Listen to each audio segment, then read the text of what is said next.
নমস্কার, আবার এসে গেছি। হ্যাঁ, নমস্কার, প্রণাম, সালাম আলাইকুম।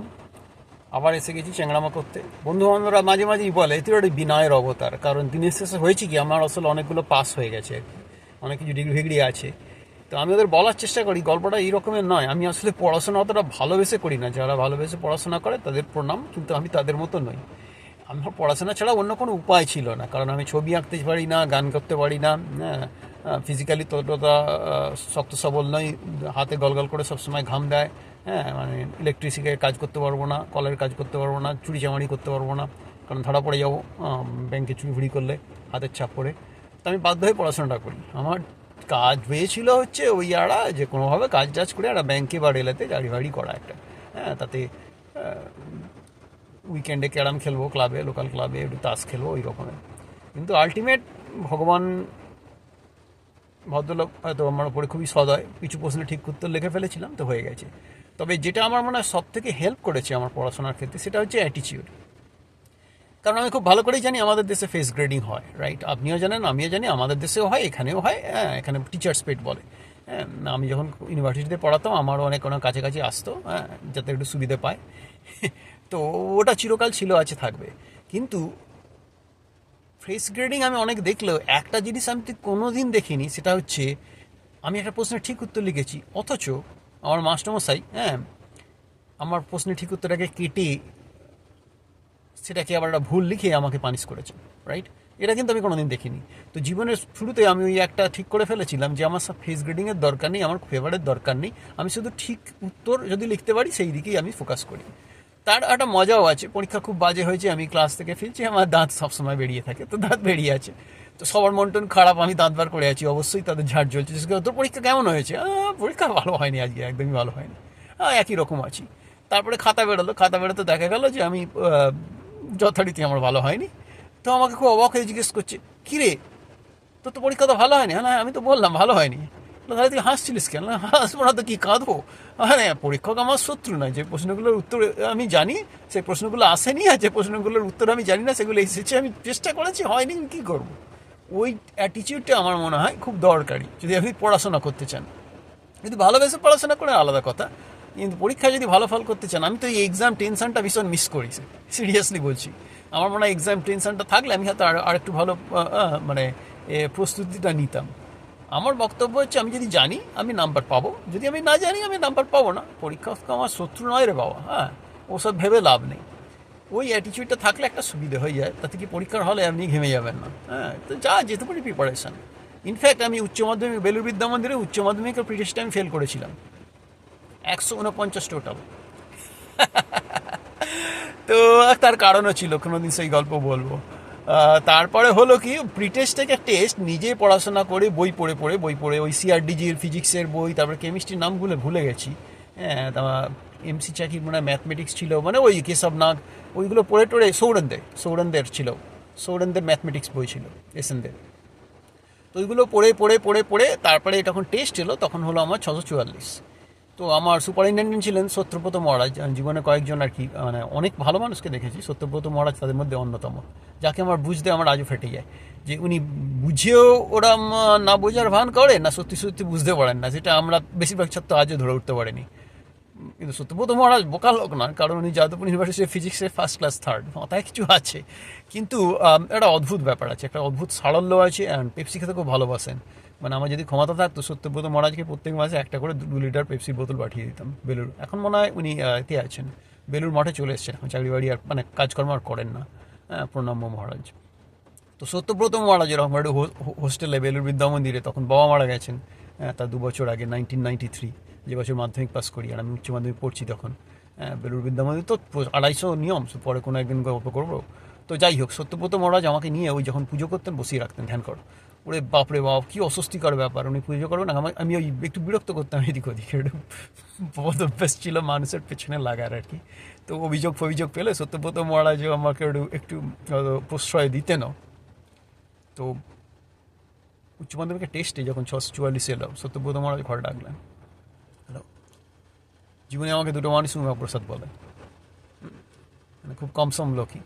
একটা হচ্ছে সত্যব্রত মহারাজ, হ্যাঁ, আর একটা হলো আমার আইআইটি বোম্বের মাস্টার্সের অর্গানিক কেমিস্ট্রি মাস্টার্সের গাইড প্রফেসর কেডি দেওদার মারা গেছেন। সত্যব্রত মহারাজ আশা করি সুস্থ আছেন, ভালো আছেন, বেলুড়ে আছেন।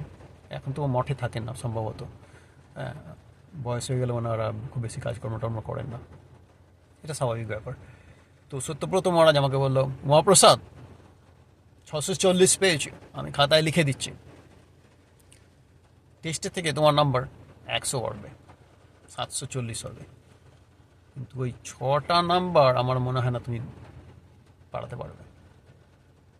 পড়াশোনা যদি সত্যি করতে চাও তাহলে 6 নম্বর কী করে বাড়ে সেটা চেষ্টা করো। অদ্ভুত। বাকি তো আত্মপ্রিয়ানন্দর সঙ্গে পরে বলবো, ঝামেলা ছিল অনেক রকমের, ডিসিপ্লিন গ্রাউন্ডে আমাকে করে দিয়েছিল, ডাইরেক্ট অ্যাডমিশন তাড়িয়ে দিয়েছিলেন। আমার তো বেলুর বিদ্যামন্দির থেকেই কেমিস্ট্রি অনার্স পড়ার কথা ছিল, বাগনান কলেজ নয়।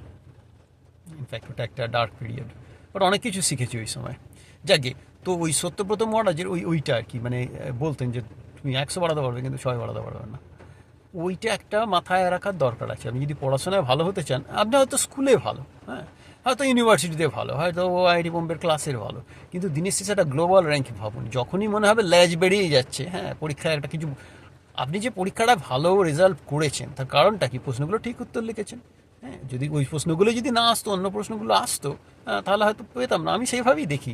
ফলে পরীক্ষায় ভালো রেজাল্ট করলেও আমার ল্যাজ বেরোয় না, পরীক্ষায় খারাপ রেজাল্ট করলেও আমি ভেঙে পড়ি না। ওই চলছে, ঠিক আছে, হয়ে যাবে। হ্যাঁ, ওই একটা অ্যাটিচিউড মনে হয় আমার একটু কাজ দেয়, আমার মনে হয় আর কি।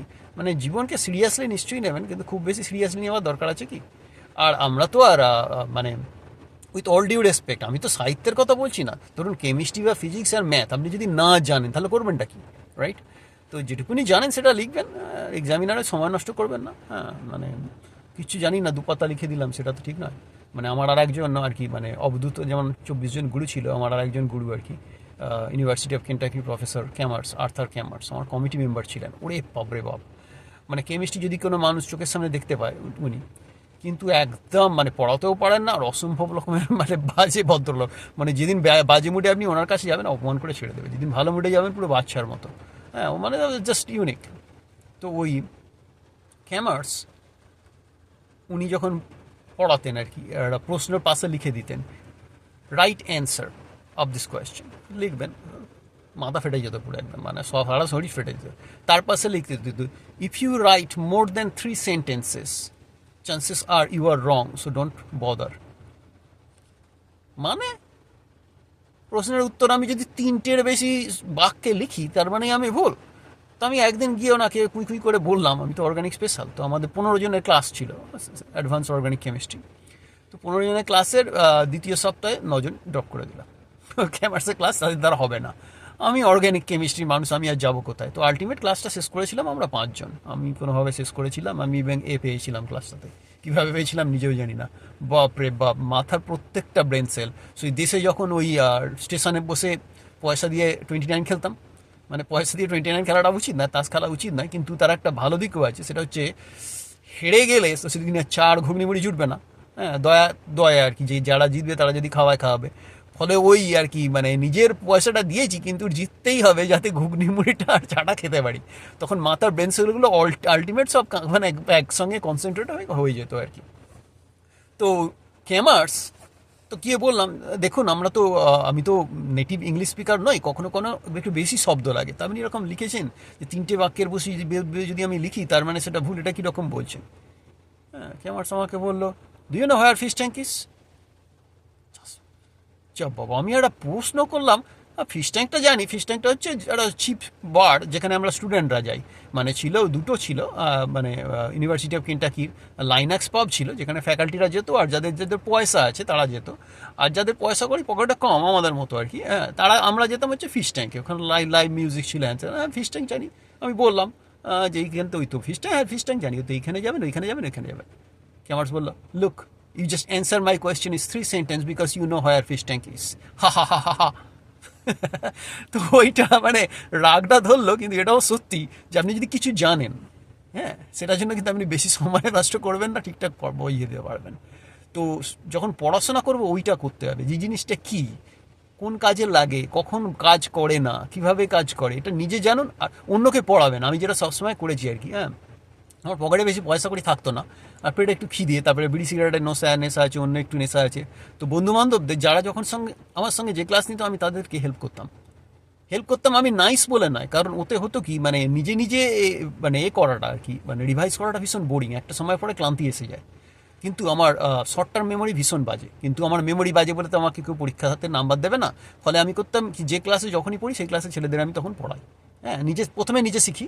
হ্যাঁ, তারপরে যেটা শিখেছি সেটা পড়ানোর চেষ্টা করি। আর পড়ানো যে কী কঠিন কাজ আপনি ভাবতে পারবেন না, কারণ পড়া থেকে আপনি আবিষ্কার করবেন যে জিনিসটা আমি খুব ভালো বুঝেছি, হঠাৎ করে কেউ একটা প্রশ্ন করলে ঘেটে গেলাম, তখন আমার সত্যি কথা বলতে এই এটা তো আমি ভেবে দেখিনি, আমি পড়ে আবার তোকে বলবো। ওই করতে করতে আমার প্রিপারেশনটাও দারুণ হয়ে যেত। সেটাই বলি যে বেস্ট পারফরমেন্সের আর একটা রাস্তা হচ্ছে যে যখন যে ক্লাসে পড়বে তখন পড়াবে। তাতে হতো কি, ওরা যখন বাইরে চা মুড়ি খেতে যেতাম, ঘুগনি পাউরুটি খেতে যেতাম, বা আলুর দম মুড়ি খেলাম বা সিগারেট খেলাম, ওরা আমার পয়সাটা দিয়ে দিত, তখন কিন্তু আমার খারাপ লাগতো না, কারণ আমার মতো ওটা পারিশ্রমিক, আমি ওদেরকে পড়াতে শোনাতে করতে একটু হেল্প করেছি, ওরাও আমাকে খাওয়া দাওয়ার কিনে দিচ্ছে, ফলে আমার মধ্যে ওই খারাপ লাগাটা থাকতো না আর কি, মানে কিছু করে আমি ওটা নিচ্ছি। হ্যাঁ, তো ওইটা একটা ব্যাপার, যে পড়াশোনা যদি তুমি ঠিকঠাক করতে চান কেউ, তাহলে ধরে ধরে পড়াবেন, উত্তর বলে দেবেন না, উত্তরটা কী করে এসছে সেটা বলে দেবেন, ওতে কিন্তু প্রিপারেশনটা ভালো হয়ে যায়। হ্যাঁ, আরও কিছু যদি মনে টনে আসে আমি আমার মতো করে বলবো। বলেছিল আমাকে একটা অনুরোধ ছিল আর কি। হ্যাঁ, আমার ছেলে মেয়েগুলো পড়াশোনা ঠিকঠাক করে করে না, তুই কী করে মার্কস পেতিস একটু বলিস। তো একটা প্রথম পর্ব ধরে নেবেন। আর যাদের এইরকম আমার ভুলভাল কমেন্ট এদিক ওদিক এলে ভালো লাগছে, একটু সাবস্ক্রাইব করবেন, একটু কমেন্ট করবেন, একটু মোটিভেট করে যাবেন, যাতে আমি এরকম যা মনে আসে রেকর্ড করে পোস্ট করে দিতে পারি। ভালো থাকবেন।